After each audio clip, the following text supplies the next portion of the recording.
Bonjour mes amis. Alors, comme vous voyez, on est dans un climat de vacances. Et on est présentement à Québec chez une de mes amies qui aime bien qu'on l'appelle Denise de la Trinité. Et ça tombe bien parce que justement, aujourd'hui, on va parler de la Trinité puisque c'est le dimanche qui lui est consacré. Et la première lecture, parole de Moïse. Alors Moïse se leva de bon matin et il gravit la montagne du Sinaï comme le Seigneur le lui avait ordonné. J'aime bien cette expression, il se lève de bon matin. Je ne sais pas comment vous vous levez. Je pense que ce qui fait que c'est un bon matin ou un mauvais matin, c'est les façons qu'on se lève. Et se lever, c'est toujours un verbe intéressant dans la Bible parce que d'une certaine manière, il fait écho à la résurrection, se mettre debout. En grec, le mot ressusciter puis le mot se lever, c'est exactement le même. Alors, il se lève, puis il fait pas sa tête. Parce qu'on nous dit qu'il va se gravir la montagne du Sinaï comme le Seigneur le lui avait ordonné. Alors, je trouve que c'est une très bonne façon de partir la journée en se demandant où il nous appelle et qu'est-ce qu'il nous demande d'accomplir. Puis là, il va vivre une expérience assez intéressante. Et là, je vais vous faire remarquer quelque chose. Le Seigneur descendit dans la nuée. Alors, on avait le lever, et là, on a la descente. Ce qui est l'autre mouvement pour la résurrection, monter sur la croix, descendre au tombeau, puis sortir, se lever vivant. Alors, on voit, il descendit dans la nuée et il vient se placer auprès de Moïse. Nous autres, on essaie souvent de se placer auprès de Dieu, mais la vérité profonde, c'est que c'est lui qui se place auprès de nous. Alors, on a juste à l'accueillir plutôt qu'à se forcer. Et il proclame lui-même son nom. C'est reposant pour Moïse parce que quand il va lui demander à Moïse, un peu plus tard dans les textes, d'aller dire son nom, il va être probablement tout tremblant, puis il va dire, ben oui, mais qu'est-ce que je vais dire, moi, là? Ben, il dira que le Seigneur t'a envoyé, Dieu t'a envoyé, puis tu dis mon nom. Et là, il y avait le Seigneur. Et là, c'est très important d'écouter ce qui vient après. Dieu tendre et miséricordieux, lent à la colère, plein d'amour et de fidélité. C'est loin du petit catéchisme que plusieurs d'entre nous ont reçu tant qu'on était tout jeunes, qui nous présentait Dieu comme un Dieu qui était menaçant et dangereux. Quand Dieu parle de lui-même, il parle de tendresse, il parle de miséricorde, il parle de fidélité. Et ça nous donne le goût de pouvoir se tourner vers ce Dieu qui se tient tout près de nous, qui prend sa place. S'il est vrai, Seigneur, que j'ai trouvé grâce devant toi, daigne marcher au milieu de nous. Ah, il commence à penser à ses frères. Il ne s'approprie pas Dieu pour lui-même. Une attitude qui est une attitude, je dirais, de grande qualité et de grande humilité. Moïse n'essaie pas de posséder Dieu. Il désire que son expérience puisse être partagée avec ses frères et sœurs. Et pourquoi? Oui, c'est un peuple à la tête dure, dit Dieu, mais tu pardonneras, dit Moïse, excusez, mais tu pardonneras nos fautes et nos péchés et tu feras de nous un peuple qui t'appartienne. Je ne sais pas qu'est-ce qu'on peut dire du peuple québécois aujourd'hui, à qui il appartient. Je ne suis pas sûr qu'il appartient à Dieu. Mais Dieu continue à être fier de son peuple. Dieu continue à vouloir marcher au milieu de son peuple. Et pour chacun de vous qui m'entendez, c'est un appel qui nous est adressé. De marcher avec cette présence qui nous anime et faire que cette présence traverse le peuple où nous avons à marcher, nous, chaque jour, au nom de Dieu. Béni sois-tu, on nous dit, au firmament du ciel. Alors, même si on peut penser qu'il est haut, il est tout proche. Dans la deuxième lecture, c'est l'amour qui est tiré de l'Épître aux Corinthiens. Frères, soyez dans la joie et cherchez la perfection. Je ne sais pas comment ça fait écho chez vous. Cherchez la perfection.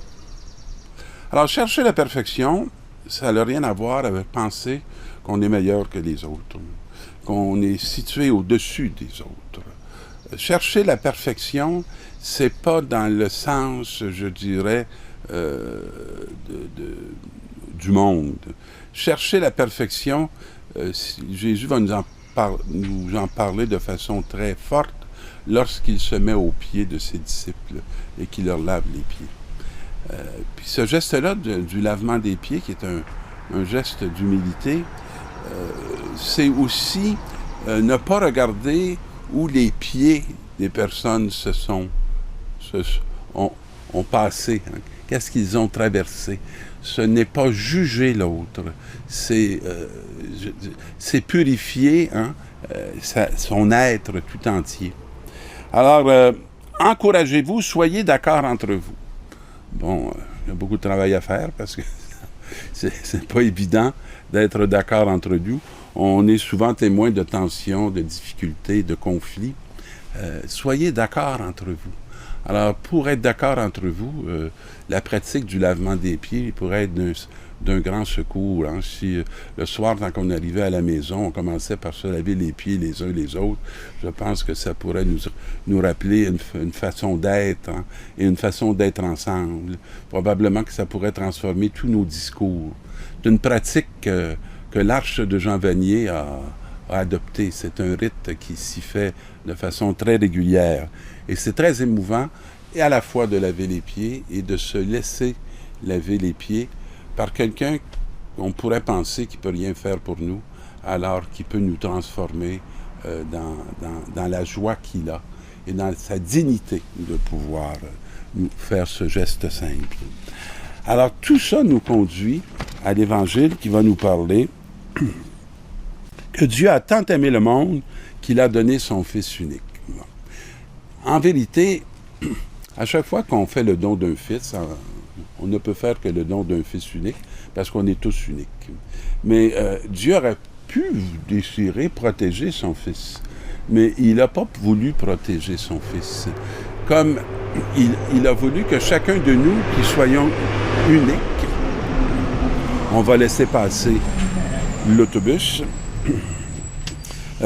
comme chacun de nous soit unique, on puisse avoir l'occasion de s'accomplir, de se réaliser et de découvrir qui on est. Quelle est notre identité profonde? Ce n'est pas d'abord notre appartenance à nos liens sanguins qui nous définissent. Ce qui fait notre dignité, notre grandeur, c'est qu'on vient tous de ce Dieu.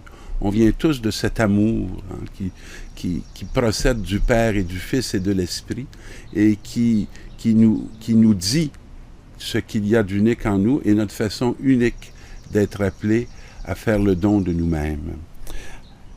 Ainsi, tout homme qui croit en lui ne périra pas. Et moi, je dirais, tout homme qui croit en lui risque de ne pas pouvoir croire en lui-même, parce qu'il va douter profondément à cause du péché qui est vraiment présent dans nos vies. Et un péché non pas qui nous condamne, mais un péché qui peut nous révéler ce dont on a besoin, le grand besoin de salut, qui nous est apporté gratuitement parce que le Père nous a rien demandé pour nous envoyer le Fils. Et le Fils qui a offert sa vie n'a pas attendu qu'on mérite l'Esprit Saint, il l'a libéré immédiatement pour que ce qu'il a fait lui-même, on puisse devenir à sa suite capable de le faire nous-mêmes pour le monde. Alors c'est le mystère de Dieu, c'est nôtre. Et il obtiendra la vie éternelle. J'aime bien qu'on se rappelle tout le temps que la vie éternelle, c'est pas celle qui commence après notre dernier souffle. C'est la vie éternelle, c'est celle qui commence dès qu'on a reçu le souffle de l'Esprit. Voilà le début de la vie éternelle. Car Dieu a envoyé son Fils dans le monde, non pas pour juger le monde. Alors voilà un énorme défi, ne pas juger le monde, mais pour que celui-ci puisse échapper au jugement qui est trompeur, au jugement qui est mensonger, au jugement qui n'a d'intérêt que pour lui-même et qui n'a pas d'intérêt pour l'œuvre de Dieu. La bonne nouvelle, c'est que l'œuvre de Dieu n'est jamais terminée en chacun de nous et elle peut s'opérer chaque jour lorsqu'on est capable de s'associer et d'entrer dans cette communion avec amour, cet amour qui est dans le Père, le Fils et l'Esprit. Alors je vous souhaite de pouvoir être vraiment accueillant de ce don qu'il veut faire aujourd'hui. Il n'est pas très loin, il fait route à côté de vous, et je termine en cette fête de la Trinité en vous bénissant au nom du Père et du Fils et du Saint-Esprit. Bonne semaine.